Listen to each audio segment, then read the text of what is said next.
In today's video, I'm going to teach you how to add a secondary domain to Google Workspace account.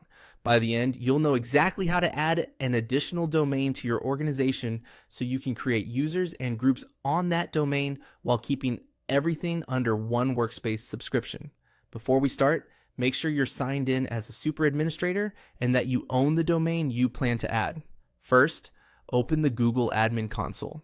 You can go there by visiting the admin homepage in your browser and signing in with your admin account. Once you're in, head to the account section. From there, open domains and then choose manage domains.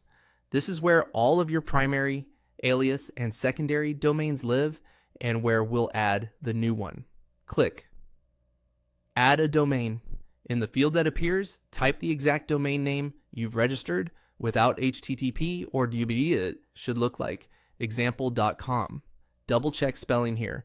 A small typo will cause verification to fail later. It also helps to have access to your DNS host in another tab, since you'll verify ownership next. When prompted to select a domain type, review the options.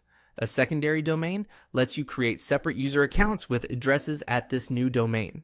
A domain alias, by contrast, just gives existing users an alternate email address and can't hold its own users. Because we want distinct accounts on this domain, choose secondary domain. With that selected, click Add Domain and start verification.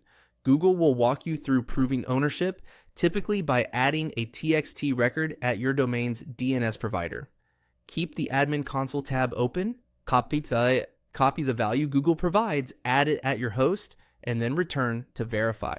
DNS changes can take time to propagate, so if verification doesn't pass immediately, wait a bit and try again.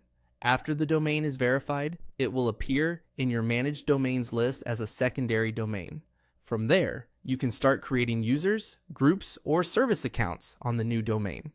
If you plan to use Gmail on this domain, remember that you'll also need the correct MX records at your DNS host, so mail routes to Google. If you run into issues, common culprits are typos in the domain name, a domain that's already claimed in another workspace, or DNS records that haven't propagated yet. Lowering TTL ahead of time and verifying during off-peak hours can speed things up. That's it. You've added a secondary domain to your Google Workspace account.